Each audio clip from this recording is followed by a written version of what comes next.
अस्सलाम वालेकुम, मैं हूं रेहान तारिक और आप देख रहे हैं दस्तक। इन दिनों मुल्क की सियासत में नायब सदर मुस्लिम लीग नवाज मरियम नवाज के बेटे जुनैद सफदर की शादी का तस्करा है। सवालात हैं, चहमगोइयां हैं, कयास आराइयां भी हो रही हैं।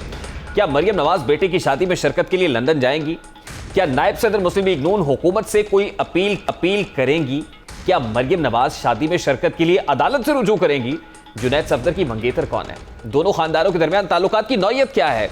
मरियम नवाज ने लंदन रवानगी से मुताल्लिक तमाम तर इम्कानात को मुस्तरद करते हुए एक ट्वीट की और कहा कि बदकिस्मती से मैं जाली केसेस का बदतरीन निशाना बनाए जाने के बायस शादी की तकरीब में शिरकत नहीं कर सकूंगी। मरियम नवाज ने यह भी लिखा कि जब मेरी प्यारी वालदा का इंतकाल हुआ तब भी मैं जेल में थी और अब अपने बेटे की खुशियों में शरीक ना हो पाऊंगी, लेकिन मैं इस हुकूमत से बैरून मुल्क जाने की दरखास्त कभी नहीं करूंगी, क्योंकि उनका नाम एग्जिट कंट्रोल लिस्ट में है। वो कहती है कि ECL से नाम निकलवाने के लिए हुकूमत से रुजू नहीं करेंगी और वो ये भी कहती है कि मैंने ये मामला खुदा पर छोड़ दिया है। जुनैद सफदर की शादी साबिक सेनेटर सैफुर रहमान की साहबजादी आयशा सैफ से तय पाई है। आयशा सैफ और जुनैद सफदर का निकाह रवा माह की 22 तारीख को लंदन में स्केड्यूल्ड है। अब जुनैद सफदर की मंगेतर यूनिवर्सिटी कॉलेज ऑफ लंदन की फारिग तहसील हैं, UCL से हैं। रिश्ते की बातचीत बेगम कुलसूम नवाज ने अपनी वफात से कबल तय कराई। सैफुर रहमान मियां नवाज शरीफ के पुराने दोस्त और कतर के शाही खानदान के मुशीर थे। ये नवाज शरीफ के पहले दौर में पाकिस्तान आए, रेडको के नाम से एक कंपनी बनाई, हुकूमत से ठेके लिए और इन दोनों महीनों में अरबपति भी हो गए। ये मियां नवाज शरीफ की दूसरी हुकूमत में सेनेटर बने। नवाज शरीफ ही ने उन्हें एहतसाब ब्यूरो का सरबरा बनाया था, जिन्होंने आसिफ अली जरदारी और बेनज़ीर भुट्टो शहीद के खिलाफ मुकदमात कायम किए थे। यही सैफुर रहमान थे जिन्होंने जस्टिस कुयूम को फोन करके बेनज़ीर भुट्टो के खिलाफ जल्द से जल्द फैसले का हुक्म भी जारी किया था। बादअज़ा उनकी ऑडियो टेप भी लीक हुई थी। अक्टूबर 1999 में जनरल परवेज मुशर्रफ ने सैफुर रहमान को भी गिरफ्तार करके जेल में डाला। अब सूरत हाल बहुत दिलचस्प थी। आसिफ अली जरदारी सैफुर रहमान की वजह से जेल में थे और सैफुर रहमान जनरल परवेज मुशर्रफ की वजह से जेल में बंद थे और ये दोनों बारी बारी एक ही जज के सामने पेश होते थे। इन पेशियों के दौरान एक इंतहाई दिलचस्प वाकया भी हुआ। Asif Ali Zardari anti corruption court के अहाते में दरख्त के नीचे बैठे थे। सैफुर रहमान आए और आसिफ अली जरदारी के पांव पकड़ लिए। जरदारी साहब ने सैफुर रहमान को उठाया और साथ बिठा लिया।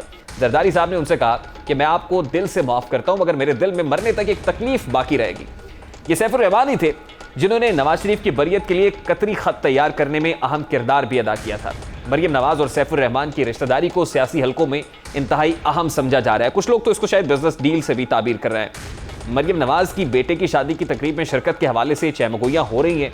साबिक वजीर आजम नवाज शरीफ की ताज़ा तरीन मेडिकल रिपोर्ट्स भी लाहौर हाई कोर्ट में जमा करा दी गई हैं और उस वक्त जमा कराई गई हैं कि जिस वक्त उनका एक ऑलरेडी केस पेंडिंग है लंदन कोर्ट के अंदर और उनकी वीज़ा एक्सटेंशन से मुतालिक एक दरखास्त पहले मुस्तरद हुई थी। अब जब ये चहमगोइयां हो रही हैं तो लाहौर हाई कोर्ट में मेडिकल रिपोर्ट सबमिट हुई हैं। अमजद परवेज एडवोकेट ने नवाज शरीफ की 3 सफ़ात पर मुश्तमिल medical report Lahore high court में जमा कराई है। इस रिपोर्ट के मुताबिक डॉक्टर्स ने नवाज शरीफ को सफ़र करने से रोक दिया है और कोरोना वबा के सबब उन्हें अवामी मकामात पर जाने से गुरेज करने की हिदायत भी की गई है। रिपोर्ट में बताया गया है कि नवाज शरीफ मुख्तलिफ बीमारियों में मुब्तला हैं, उन्हें मजीद एहतियात की जरूरत है। नवाज शरीफ को लंदन में अपने अस्पताल के करीब ही रहना चाहिए। अमजद परवेज एडवोकेट की जानिब से जमा कराई गई रिपोर्ट में कहा गया है कि नवाज शरीफ लंदन में जेर इलाज हैं, जहां डॉक्टर्स और पैरामेडिकल स्टाफ उनकी सेहत से आगाह हैं। लंदन में नवाज शरीफ का बेहतरीन इलाज हो रहा है। नवाज शरीफ की वतन वापसी की उम्मीदें खत्म होती दिखाई दे रही हैं, जबकि मरियम नवाज की रवानगी के इम्कानात भी मादूम है। सवाल यह है कि क्या मरियम नवाज का सियासी किरदार महदूद किया जा रहा है या वो खुद को महदूद बता रही हैं?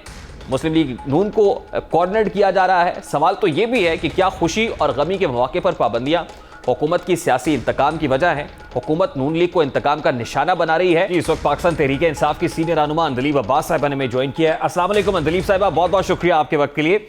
अंदलीब साहिबा, एक खबर तो आपकी नज़र से गुजरी होगी कि मरियम नवाज साहिबा के साहबजादे जुनैद सफदर का निकाह है और स्केड्यूल्ड है रवा माह के आखिरी हफ्ते में। मरियम नवाज साहिबा बड़ी दिल गिरफ्तार दिखाई दे रही है। उन्होंने एक ट्वीट की है।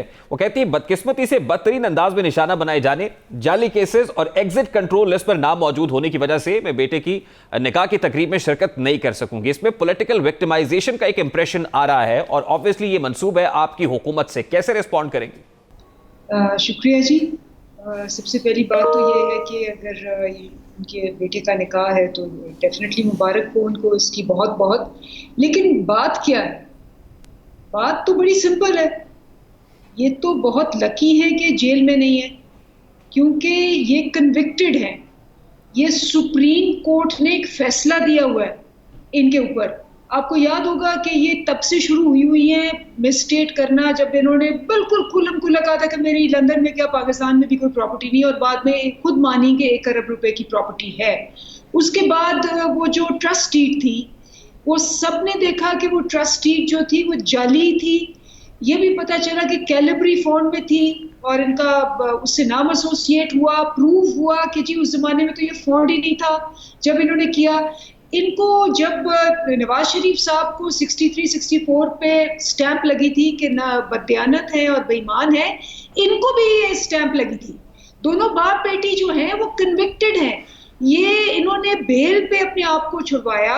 देखिए इस वक्त वो बेल पे हैं, but these cases have to be decided in the court Andleeb Sahiba. अब वो एग्जिट कंट्रोल लिस्ट पे उनका नाम है। अगर आप हुकूमत ये चाहे तो क्या ईसीएल से मरियम नवाज साहिबा का नाम हटा सकती है, इसलिए कि वो बेटे की निकाह की तकरीब में शिरकत कर सके? और फिर उन्होंने, आपको याद होगा कि कहा था कि मेरी एक सर्जरी होनी है जो यूके और यूएस के अलावा कहीं पॉसिबल नहीं है। तो क्या ये सिंपैथी मरियम नवाज साहिबा के साथ भी होगी जो आपने नवाज शरीफ साहब के साथ बरती थी?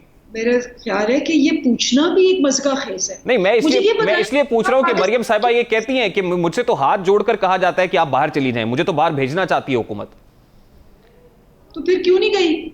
उन्होंने दरखास्त नहीं दी आपसे कि आप ईसीएल से नाम निकालें? नहीं तो फिर क्यों कह रही है ये? फिर ट्वीट क्यों कर रही है? ट्वीट क्यों कर रही है? क्योंकि आपने एग्जिट कंट्रोल लिस्ट में डाला हुआ है, जाली केसेस है, वो कहती है मेरे ऊपर पॉलिटिकल विक्टिमाइजेशन का निशाना बनाया जा रहा है मुझे। तो चाहिए कि सुप्रीम कोर्ट पे एक मुकदमा दायर करें और कहें कि जी वो जो 5 बुक्स से भरे हुए जज थे और उन पे मुकदमा दायर करें, सुप्रीम जुडिशल काउंसिल करे। रिव्यू में भी है, इन्होंने रिव्यू किया तो रिव्यू में भी हार गई थी। तो अब सुप्रीम कोर्ट पे कुछ करे ना, बिकॉज सुप्रीम कोर्ट ने ये फैसले किए हुए हैं। ये वही कोर्ट है जिसने इनके वालिद के मुतालिक कहा कि जी ये सिसिलियन माफिया है। देखिए एपलेट कोर्ट के अंदर ये केस तो चल रहा है। अब जहां तक नवाज शरीफ साहब की रिपोर्ट्स का सवाल है, तो उन्होंने कोर्ट के अंदर कुछ रिपोर्ट सबमिट कराई हैं और इन रिपोर्ट्स के मुताबिक डॉक्टर्स ने नवाज शरीफ को सफर करने से रोका है। उन्होंने कहा है कि आप गुरेज करें और कोरोना वबा के सबब उन्हें अवामी मकामात पर जाने से भी रोकने की हिदायत उन्होंने की है। तो इसका मतलब है कि नवाज शरीफ साहब की सेहत तो अभी भी उनको इजाजत नहीं दे रही कि वो इस बात के मुतहम्मिल हो सके, वो सफर करें, ट्रैवल कर सके। देखिए मरियम के लिए बेहतरीन ये है कि फिर कोशिश करने में उसका कोई हर्ज नहीं है कि डॉक्टर अदनान को बुलाए, अपने प्लेटलेट्स नीचे करवाए और एक और ड्रामा रचाए। कोशिश करने में कोई हर्ज नहीं है और हम तो कहते हैं जो उन्होंने कोशिश करनी है वो करें। लेकिन मेरे 3 सवाल हैं इस पर। सबसे पहली बात यह है कि शादी पाकिस्तान में क्यों नहीं हो सकती? सेहत पाकिस्तान में क्यों नहीं हो सकती? मुझे बताएं, खुद कह रही है छोटी सी सर्जरी है। अगर ये कहती है कि जी छोटी सी सर्जरी भी 30 साल के अरसे में इन्होंने एक अस्पताल नहीं बनाया कि छोटी सी सर्जरी भी इनकी यहाँ हो सके। इनका जीना यहाँ नहीं है, इनका मरना बाहर है, जीना बाहर है, शादियां बाहर है, निकाह बाहर है, असासे बाहर है, बच्चे बाहर है। भाई आके पाकिस्तान क्यों नहीं वो निकाह कर लेते? मुझे बताएं। देखिए एज फार एज मेरा ख्याल है जुनैद की बात है तो he is born and raised over there शायद, और फिर जिनके साथ निकाह हो रहा है वो भी फैमिली वहीं पे सेटल्ड है। सैफुर रहमान साहब की साहबजादी के साथ निकाह होने जा रहा है। हजार, हाँ, कोई मेरा 3 मिलियन के कितने पाकिस्तानी है जो यूके में और बाकी जगहों पे माँ बाप वहां गए, वहां पले बड़े हैं और वो आते जाते रहते हैं। क्योंकि जुनैद तो यहाँ भी स्कूल में था और यहाँ भी आते जाते थे और यहाँ की शादियां करते हैं। अगर आपकी माँ किसी वजह से नहीं आ सकती तो किसने आपको कहा है कि आप नहीं आ सकते? ठीक है, यानी आपका ये मशवरा है उनके लिए कि आप यहाँ पे आ जाएं।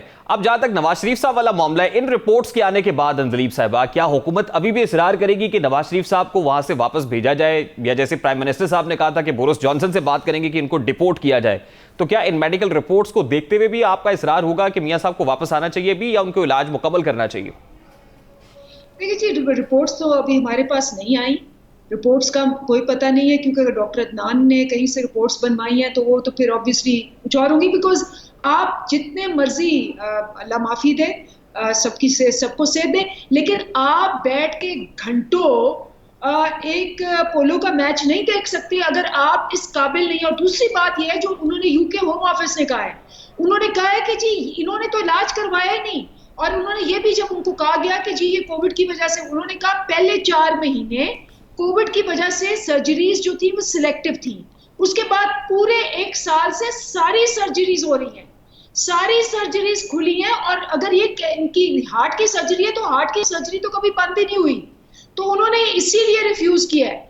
अब इनको चाहिए कि यूके होम ऑफिस में भी दायर करें, वहां भी जाके क्या इंतकामी कार्रवाई है। अच्छा, वहां पे तो उन्होंने अपील मेरा ख्याल है की हुई है, कोर्ट ने अब ये डिसाइड करना है कि क्या वो एक्सटेंड करते हैं उनका वीजा या उनकी इस अपील को रिजेक्ट कर देते हैं। मुझे ये बताइए दलीप साहिबा, गवर्नमेंट इस वक्त बड़ा कॉन्फिडेंट महसूस कर रही है, आपके तर्जुमानों के लहजों से भी लगता है प्राइम मिनिस्टर इमरान खान साहब बड़े कॉन्फिडेंट होते हैं, क्या वाकई अर्ली इलेक्शंस कराने के मूड में है गवर्नमेंट? देखिए, ये तो अर्ली इलेक्शंस की जो ख्वाब हैं वो अपोजिशन हमेशा देखती है और उनका हक भी है, वो तो ऑब्वियसली चाहते हैं कि अर्ली इलेक्शंस हो जाएं। हमारी गवर्नमेंट जो है इस वक्त प्रिपेयर कर रही है for the cantonment board elections and the local bodies elections, और वो इंशाल्लाह अपने टाइम पे होंगे। और उसके बाद हमने अभी 2022 में और ये लोकल बॉडीज के इलेक्शंस करवा के फिर हम 2023 में जाएंगे फाइनल इलेक्शंस। ठीक है, बहुत बहुत शुक्रिया अंदलीब अब्बास साहब। पाकिस्तान तहरीक इंसाफ की रहनुमा अंदलीब अब्बास हमारे साथ मौजूद थी। एक क्विक शॉर्ट ब्रेक लेते हैं, ब्रेक के बाद वापस आएंगे, बात करेंगे कि तालिबान से मुज़ाकरात के मामले पर पाकिस्तान पर दबाव कौन डाल रहा है। बड़ा अहम मामला है, इस मामले को उठाएंगे इस ब्रेक के बाद हमारे साथ।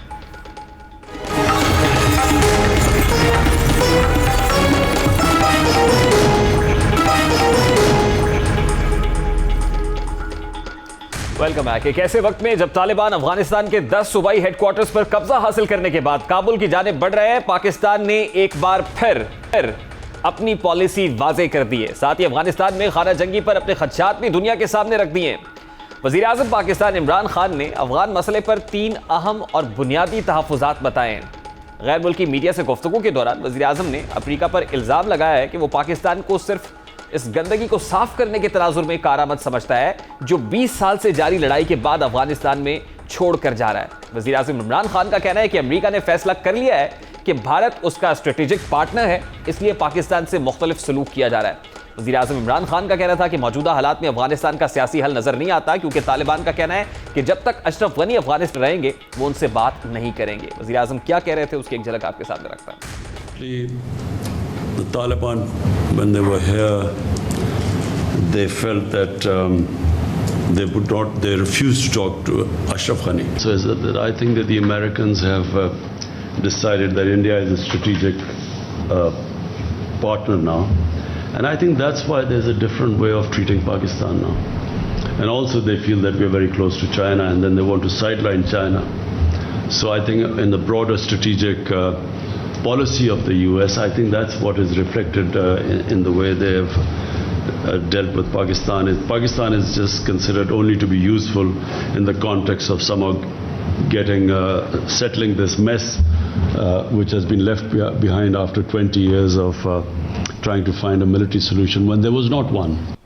वज़ीर आज़म इमरान खान ने काफ़ी बातें वाज़ेह कर दी हैं इस इंटरव्यू के अंदर और अमेरिका पाकिस्तान के ताल्लुकात को लेकर। दूसरी जानिब आज army chief general Qamar Javed Bajwa ने भी अफगान मसले के पुरअमन हल की ज़रूरत पर जोर दिया है। गैर मुल्की सफ़ीरों से मुलाकात में आर्मी चीफ का कहना था कि अफगानिस्तान में अमन का मतलब पाकिस्तान में अमन है। अफगानिस्तान के तनाज़े में पाकिस्तान का कोई फेवरेट नहीं है। अब सवाल ये है कि इस वक्त अमेरिका अमन मुज़ाकरात के लिए पाकिस्तान पर दबाव क्यों डाल रहा है? क्या पाकिस्तान अफगान तालिबान को मुज़ाकरात की मेज़ पर ला सकता है?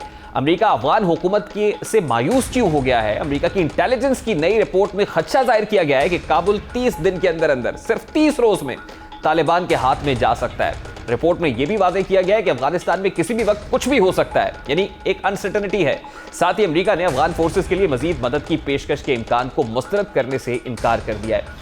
अमेरिका के मुताबिक वाशिंगटन सिर्फ 31 अगस्त तक की अफगान फोर्सेस की फजाई मदद करेगा। अमेरिका 31 अगस्त के बाद के अफगानिस्तान पर भी ताहाल कोई तबसरा करने से इनकारी है। अब ये जो सिचुएशन डेवलप हो रही है अफगान मामले पर, इस पर बात करेंगे। इस वक्त काफ़ी तज्ज़ियाकार हमारे साथ जाहिद हुसैन साहब मौजूद हैं। अस्सलाम वालेकुम जाहिद हुसैन साहब, बहुत बहुत शुक्रिया आपके वक्त के लिए। Sir, prime minister Imran Khan का जो हालिया इंटरव्यू है उसमें वो वाज़ेह कर रहे हैं कि अमेरिका पाकिस्तान को सिर्फ इस गंदगी को साफ करने के लिए इस्तेमाल करना चाहता है जो अफगानिस्तान में हो रही है। अब क्या वाकई पाकिस्तान पर at this point in time America की तरफ से प्रेशर है? अगर प्रेशर है तो किस सूरत में है सर? देखिए, मतलब खैर ये बात नहीं है। जब मुल्कों के दरमियान जो ताल्लुकात होते हैं उसमें यकीनी तौर पे अपने नेशनल इंटरेस्ट देखते हैं। अमेरिका के लिए भी जो पाकिस्तान के साथ जो भी अलाइनमेंट रही है माजी में, उसकी बुनियाद भी उनके अपने नेशनल इंटरेस्ट में होती है। पाकिस्तान की भी कोशिश यही होनी चाहिए और ठीक भी कि वो अपने नेशनल इंटरेस्ट में इस इत्तेहाद को बनाए या उस अलाइनमेंट को बनाए। तो एक लिहाज से ये चीज़ होती है। एक्सपेक्टेशन यकीनी तौर पे अमेरिका की पाकिस्तान की तरफ से हमेशा ये रही है कि जो भी उनके नेशनल इंटरेस्ट है, चाहे और ख़ास तौर पे अफगानिस्तान के हवाले से, अभी की बात नहीं है, 2001 से भी जो हमारे ताल्लुकात बने थे, तो उसमें जो बुनियादी चीज़ ये थी कि जो है पाकिस्तान से उम्मीद ये अमेरिका कर रहा था कि जो है जो उसके अहदाफ हैं अफगानिस्तान में, उसको पूरा करने के लिए पाकिस्तान साथगार और एक मदद करें उसमें। लेकिन वही बात आती है कि जो है अब जो है 20 साल के बाद हम देखते हैं कि अमेरिका की अफगानिस्तान से वापसी हुई है, और ये यकीनी तौर पे कोई फतह नहीं उनकी हुई है, बल्कि एक हद तक जो भी at this point in time sir, Pakistan क्या कर सकता है? क्या कोई असर रसूख है कि एक बार फिर से तालिबान को अशरफ गनी गवर्नमेंट के साथ बिठा सके? क्योंकि अशरफ गनी गवर्नमेंट भी कोई बहुत ज्यादा पाकिस्तान के साथ जो है वो अलाइन नहीं है। देखिए, अमेरिका का जहाँ तक ताल्लुक है, अफगानिस्तान से वो 10,000 मील दूर बैठा हुआ है। वो पहले भी हमारे सामने एक हिस्ट्री मौजूद है 1980 की, जब उसका मकसद पूरा हुआ था तो वहाँ से उन्होंने विड्रॉ कर लिया था पूरे रीजन से। अभी भी हम देखते हैं कि इस वक्त अमेरिका के अंदर ये थी कि जंग को आगे नहीं बढ़ाना है, तो उन्होंने अपने आप को जो है वहाँ से पुल आउट कर लिया है। लेकिन वही बात आती है कि पाकिस्तान के लिए सूरत हाल बहुत मुख्तलिफ है।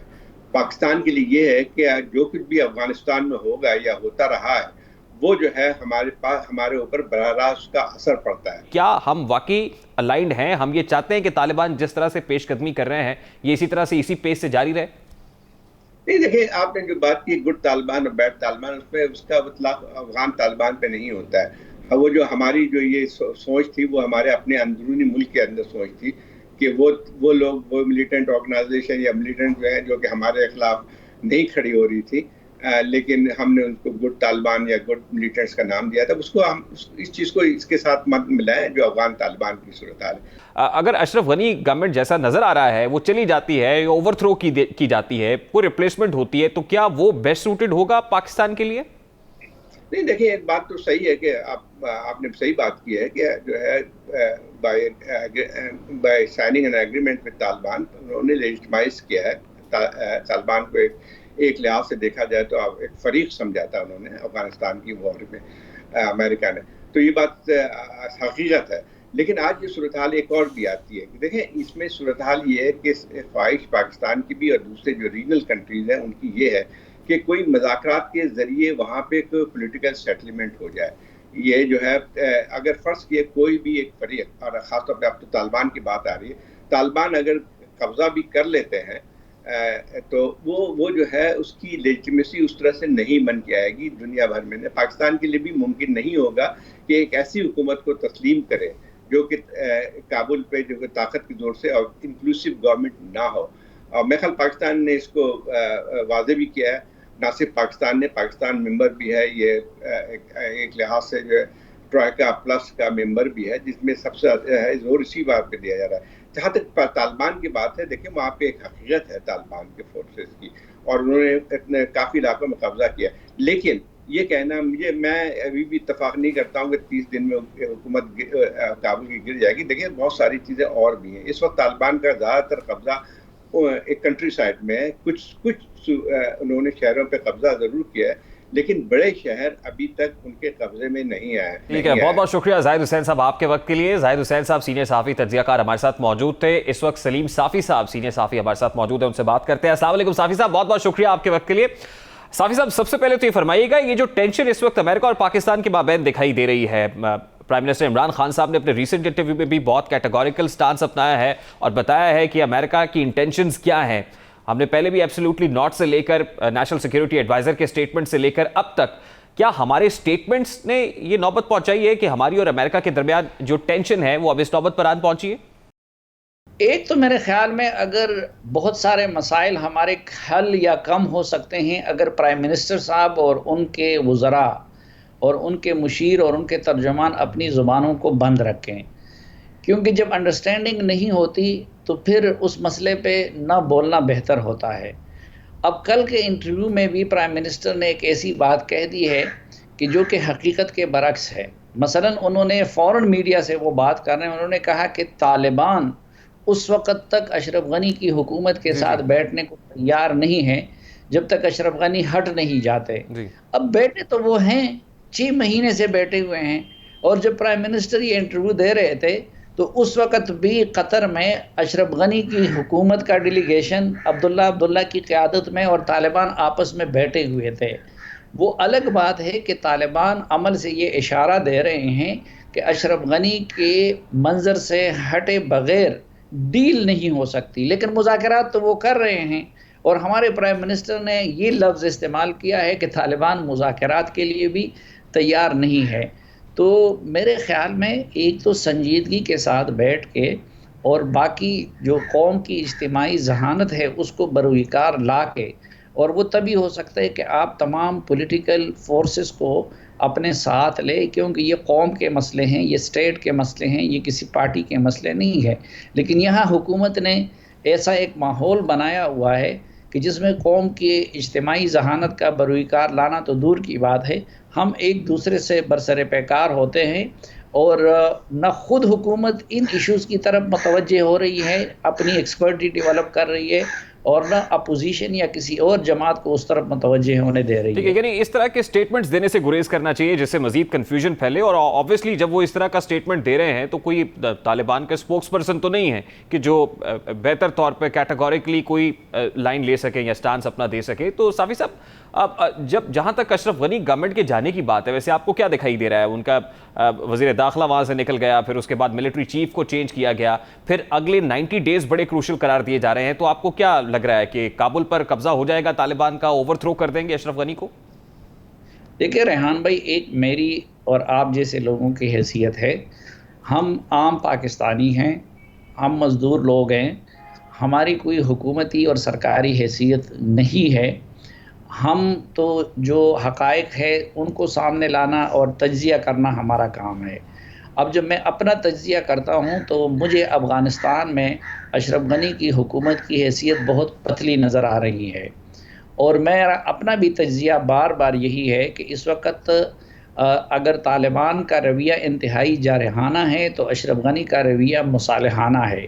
और मैं ख़ुद भी ये कहता हूँ कि अगर पीसफुल सलूशन के लिए ज़रूरी है कि एक तो तालिबान अपना जारहाना रवैया छोड़ दें, और अशरफ गनी साहब जो पीस कौंसिल है अब्दुल्ला की सरबराही में, वो उसको आगे लाए अगर वो अमन में संजीदा है, और उनको मैंडेट दे दे।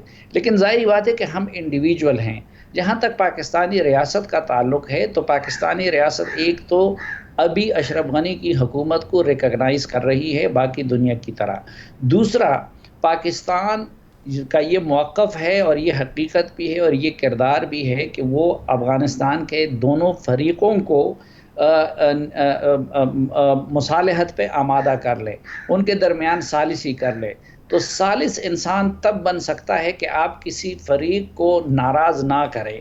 अब जब एक तरफ शाह महमूद कुरैशी उठ के कहते हैं कि जी तालिबान बड़े ज़हीन हो गए हैं, बड़े अच्छे हो गए हैं, दूसरी तरफ शेख रशीद उधर से कुछ झाड़ देते हैं, तीसरी तरफ से शाहबाज गिल जो है जिनको ट्वीटों का शौक़ है वो भी अफ़गानिस्तान के एक्सपर्ट बन के प्रो तालिबान स्टेटमेंट देते रहते हैं, तो फिर एक तो दुनिया और अशरफ गनी के उस इल्ज़ाम को तक़वियत मिलती है कि पाकिस्तान तालिबान को शह दे रहा है, और दूसरा जो हमारी एक मीडिएशन की सलाहियत है वो कमज़ोर हो जाती है और ख़त्म हो जाती है। एक तरफ अशरफ गनी का रवैया ऐसा है कि वो उसके लिए पाकिस्तान को स्पेस नहीं दे रहा है पूरी तरह कि वो तालिबान से रिकन्सिलिएशन करवा दे, और दूसरी तरफ अगर हम भी वही लहजा इस्तेमाल करें। साफ़ी साहब, मुझे आपकी मौजूदगी का फ़ायदा उठाते हुए ज़रा मुल्क की सियासी सूरत हाल पर बात करनी, मैं उस तरफ आऊँगा, मेरे साथ मौजूद रहिएगा। कोई शॉर्ट ब्रेक लेते हैं, ब्रेक के बाद वापस आएंगे। पीडीएम का सीजन 3 शुरू हो गया है, इस सीजन 3 में पीडीएम की कामयाबी के कितने इम्कानात हैं, बात करेंगे ब्रेक के बाद।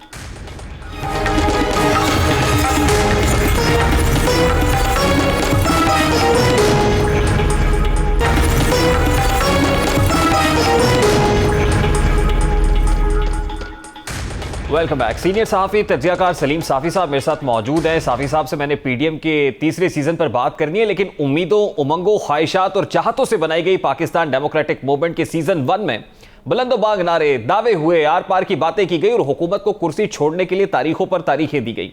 सीज़न 1 ने तो जैसे बड़े बड़े सुरमाओं को बाहम शीरो शक्कर कर दिया, जो कल तक एक दूसरे की शक्ल देखना पसंद नहीं करते थे, सड़कों पर घसीटने और पेट फाड़ने की बातें करते थे, नाश्तों, ज़ोहरानों, इशाइयों और चाय की महाफिल में मुस्कुराते और हुकूमत को घर भेजने की मंसूबाबंदी करते हुए दिखाई दिए। इस सारे मंजर को देखते हुए महसूस हो रहा था कि बहुत नज़दीक आते जा रहे हो, बिछड़ने का इरादा कर लिया क्या।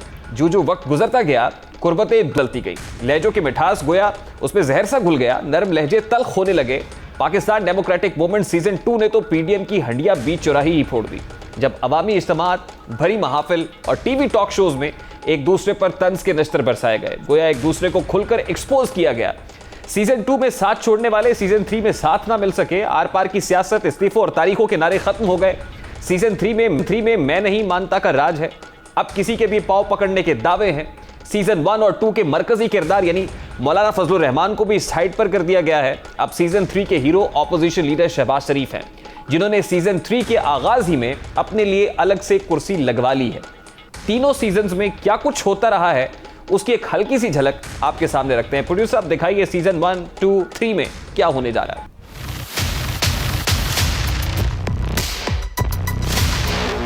और या पार इंशाल्लाह 24 घंटे अगले साल जनवरी दिसंबर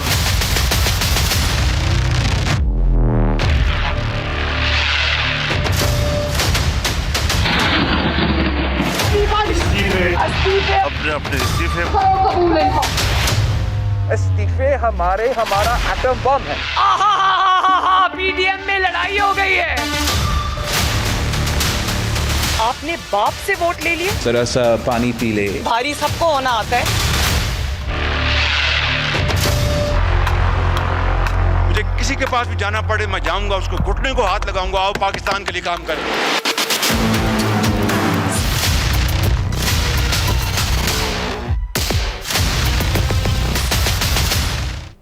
तीनों सीजन्स की झलक आपने देखी है। साफी साहब, आपने देखा कि पीडीएम सीजन 1 से अब सीजन 3 में दाखिल हो गई है। ब्रेक पर जाने से पहले हम अफगान इशू के ऊपर बात कर रहे थे। ऑब्वियसली मुल्क की सियासत को हम आइसोलेशन में नहीं देख सकते। क्या यही पीडीएम की कमजोरी है जिसने हुकूमत को इतना स्ट्रांग कर दिया है कि हुकूमत अब अर्ली इलेक्शंस कराने का भी सोच रही है? देखिए, वैसे तो इमरान खान की हुकूमत भी कमोबेश उस तरीके से इक़्तिदार में आई है जिस तरीके से अशरफ गनी की हुकूमत इक़्तिदार में आई थी। लेकिन अशरफ गनी का जो अपोजिशन है यानी जो तालिबान है वो उसके मुकाबले में मुनज़्ज़म भी हैं, वो कमिटेड भी हैं, उनका मोराल भी हाई है और वो अपनी ताकत को और अपनी सलाहियत को अशरफ गनी के ख़िलाफ़ बड़े सिस्टमेटिक तरीके से इस्तेमाल भी कर सकते हैं। इसलिए हर दिन गुज़रने के साथ साथ अशरफ गनी की हुकूमत कमज़ोर होती जा रही है और तालिबान का न सिर्फ मोराल बुलंद होता है बल्कि उनको फतूहात भी नसीब होती हैं। पाकिस्तान में इसके बरक्स हुआ कि जो इनके अपोनेंट थे, मसलन तालिबान अशरफ गनी की हुकूमत को नाजायज़ समझते थे, तो वो आज तक उसको कबूल करने को तैयार नहीं है। यहाँ पे नवाज शरीफ और जरदारी और इन सब ने कह दिया कि ये हुकूमत नाजायज़ है, ये कठपुतली है, ये धांधली की पैदावार है। लेकिन उधर ख़ुद जाके उन असम्बलियों में बैठ गए और उसको एक सनद जवाज़ फराहम कर दिया। ये इस तरह है कि आज तालिबान क्यों अशरफ गनी की हुकूमत का हिस्सा नहीं बनते। जाकिर साहब, ये बड़ा अनऑर्थोडॉक्स और बड़ा इंटरेस्टिंग कंपैरिजन है जो आपने अशरफ गनी गवर्नमेंट के साथ इमरान खान गवर्नमेंट का ड्रॉ किया और बिल्कुल 180 डिग्री का शिफ्ट दिखाई देता है। अब मुझे बताइए सर, कल पीडीएम का इजलास भी हुआ है। एक तरफ पाकिस्तान पीपल्स पार्टी है, Peoples Party is like flying high, वो एक सोलो फ्लाइट ले रही है और उसके अंदर काफ़ी कामयाब भी हो रही है। दूसरी तरफ ये 8 जमातों का अलायंस जो पीडीएम के अंदर बचा कुचा रह गया है, ये अपने रिवाइवल की जंग लड़ते हुए दिखाई देते हैं। आपको क्या लग रहा है सर, मतलब आने वाले दिनों में बिलावल साहब भी कह चुके हैं किसी भी वक्त इंतखाबात हो सकते हैं, हम तैयार हैं, विफाक में गवर्नमेंट बनाने के ख्वाब भी देख रहे हैं, होने क्या जा रहा है सर? नहीं, देखें, एक तो ये है कि असल मसला जो पीपल्स पार्टी की क़यादत का है वो ये है कि उनके जो केसेस हैं वो उनकी मजबूरी है और सिंध हुकूमत उनकी कमज़ोरी है और उनकी सियासत उन दोनों चीज़ों के गिर्द घूमती रहती है। अब जब उन मामलात में थोड़ा सा उनको ख़तरा पैदा हो गया कि सिंध की हुकूमत शायद उनसे छीनी जाए, केसेस भी बन गए और जरदारी साहब भी अंदर चले गए, तो उन्होंने ये पीडीएम का ड्रामा रचा दिया और बड़ा इनकलाबी बयानिया अपना लिया। वहाँ पे जब उनकी डील हो गई और अपने लिए रियायत ले ली, सिंध हुकूमत की भी ज़मानत ले ली, तो जाहिर बात है कि वो लाडला बनने की कोशिश कर रहे हैं। और इस वक्त बिलावल भुट्टो साहब जो है वो इमरान खान साहब से ज़्यादा ताबेदारी दिखा रहे हैं वहाँ पे। इधर मुस्लिम लीग नून का अलमिया ये है कि एक तो एक भाई जो है वो मुफाहमत पे तैयार नहीं है और दूसरा भाई मुज़ाहमत पे तैयार नहीं है, या फिर वो किस्तों में चंद महीनों के लिए मुज़ाहमत करते हैं और चंद महीनों के लिए मुफाहमत करते हैं। तो इनकी भी सिमत मालूम नहीं है, इसलिए न पहले ये कुछ कर सके और न अभी। अगर तो इमरान खान साहब की हुकूमत अपने बोझ तले दब के डूबती है तो डूब जाएगी, लेकिन मुझे इस अपोजिशन में ये सलाहियत नज़र नहीं आती, क्योंकि इस अपोजिशन की असल कोशिश इमरान खान के नैरेटिव के मुकाबले में जमहूर की बालादस्ती को यकीनी बनाने का नहीं है, बल्कि वो इमरान खान के मुकाबले में उनसे ज़्यादा लाडला और ताबेदार बनने के लिए कोशिश। साहिब देखिए ना, बिलावल साहब जो कुछ कर रहे हैं उसका उनको फ़ायदा तो हो रहा है, मतलब वो उन्हें सिंध गवर्नमेंट की मजबूती की सूरत में हो, कश्मीर इलेक्शंस जीतने की सूरत में हो, फिर वो कुछ इलेक्टेबल्स की पीपल्स पार्टी में शमूलियत का दावा भी कर रहे हैं, वो कहते हैं सरप्राइज भी देंगे।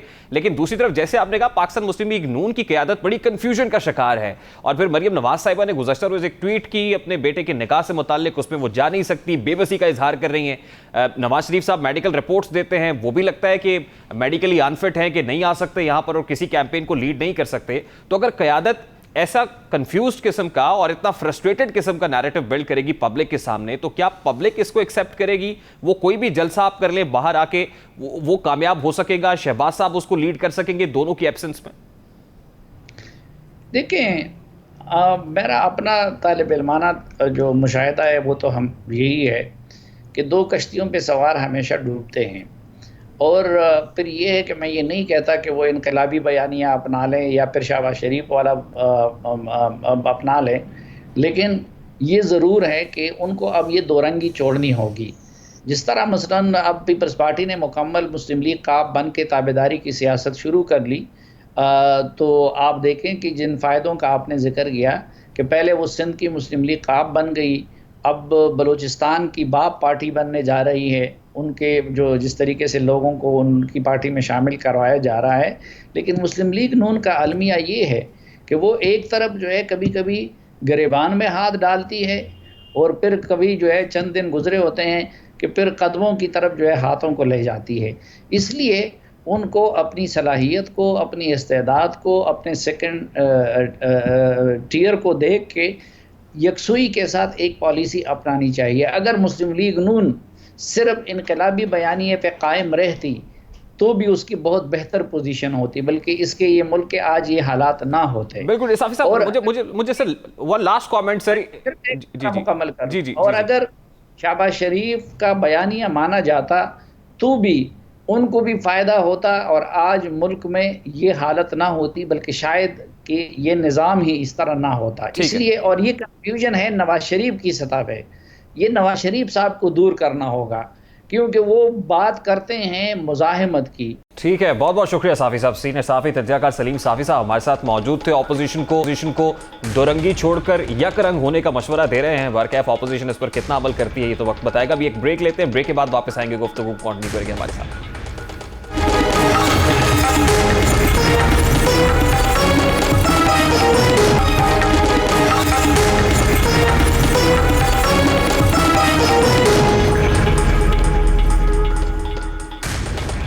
Welcome back. पाकिस्तान तहरीक-ए-इंसाफ ने खैबर पख्तूनख्वा में 250 डैम्स बनाने का ऐलान किया, लेकिन सूबे में 8 साल गुजरने के बावजूद एक भी डैम नहीं बन सका। आज वज़ीर आज़म पाकिस्तान इमरान खान ने कौम को एक और खुशखबरी सुनाते हुए ऐलान किया है कि आइंदा 10 बरस के दौरान पाकिस्तान में 10 मजीद डैम्स बनाए जाएंगे। बादशाह डैम 1984 में फैसला हुआ था बनाने का, और वो किसी वजह से क्यों नहीं बनी, क्या दूर की सोच किसी में नहीं थी, या शायद जो उसके बाद आए लोग उन्होंने 5-5 साल अपने इलेक्शन का सोचा, क्योंकि डैम बनने में टाइम लगता है, तो उसकी वजह से हमारे मुल्क को बड़ा नुकसान पहुंचा। हमारे दौर में हमने फैसला किया है 10 डैम्स बनाने का। इंशाल्लाह 10 साल तक पाकिस्तान में 10 नए डैम्स बनेंगे। अब ये जो ऐलान वज़ीर आज़म इमरान खान साहब कर रहे हैं, ये ऐलान कानों को सुनने में भला लगता है, खुशखबरी सुनते हुए खुशी महसूस होती है, लेकिन सवाल यह है कि क्या अगले 10 बरस में पाकिस्तान में 10 डैम्स बनाना मुमकिन है?